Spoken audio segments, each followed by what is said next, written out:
नमस्कार. मी तुम्हाला ऐकवत आहे भगवद्गीता. भगवद्गीतेतील अध्याय 2 सांख्ययोग, श्लोक क्रमांक 18.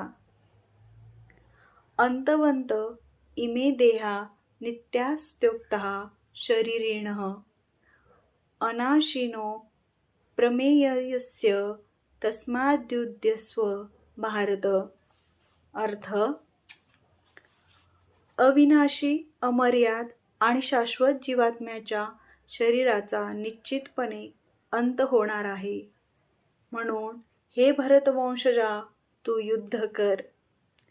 तात्पर्य: स्वभावताच भौतिक शरीर नश्वर आहे. याचा नाश तात्काळ किंवा 100 वर्षानंतरही होऊ शकतो. हा तर काळाचा प्रश्न आहे. या शरीराचे अनंत काळासाठी पालन करण्याची शक्यताच नाही. परंतु जीवात्मा इतका सूक्ष्म आहे की तो शत्रूला दिसूही शकत नाही, मारला जाण्याचे तर दूरच. पूर्वीच्या श्लोकात सांगितल्याप्रमाणे तो इतका सूक्ष्म आहे की त्याच्या आकाराचे मोजमाप कसे करावे यासंबंधी कोणालाच कल्पना नाही. याप्रमाणे दोन्ही दृष्टिकोनातून पाहिल्यास शोक करण्याचे काहीच कारण नाही. कारण जीवात्म्याला त्याच्या स्वरूप स्थितीत मारणे शक्य नाही किंवा भौतिक शरीराचे दीर्घ किंवा अनंत काळासाठी रक्षणही करता येत नाही. परमात्म्याचाच हा सूक्ष्म अंश स्वतःच्या कर्मानुसार भौतिक शरीर प्राप्त करतो आणि म्हणून त्याने धार्मिक तत्वाचे पालन करणे आवश्यक आहे. वेदांत सूत्रामध्ये जीवाला तेजोगुणी म्हटले आहे, कारण तो परमश्रेष्ठ प्रकाशाचा अंश आहे. ज्याप्रमाणे सूर्यप्रकाश संपूर्ण सृष्टीचे पालनपोषण करतो, त्याप्रमाणे जीवात्म्याचा प्रकाश भौतिक शरीराचे पालनपोषण करतो. जीवात्म्याने भौतिक शरीराचा त्याग केल्यावर तात्काळ शरीराचे विघटन चालू होते. यावरून कळून येते की जीवात्मा हाच या शरीराचे पालन करतो. केवळ शरीर महत्त्वपूर्ण नाही, भौतिक शरीराचा विचार न करता धर्माप्रित्यर्थ युद्ध करण्याचा उपदेश अर्जुनाला देण्यात आला होता. श्लोक क्रमांक 19.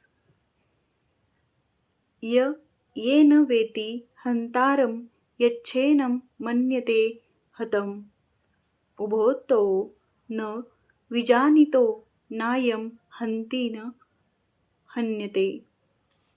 अर्थ: जीवात्मा मारणारा आहे किंवा मारला जातो असे मानणारा मनुष्य अज्ञानात असतो. कारण जीवात्मा मारत नाही किंवा मारलाही जात नाही.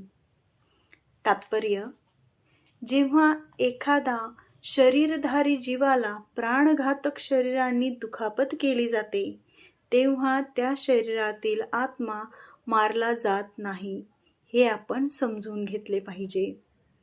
पुढील अनेक श्लोकांवरून कळून येईल की जीवात्मा अत्यंत सूक्ष्म असल्याने कोणत्याही भौतिक शास्त्राने त्याची हत्या करणे शक्य नाही किंवा त्याच्या आध्यात्मिक स्वरूपामुळे तो मारलाही जाऊ शकत नाही.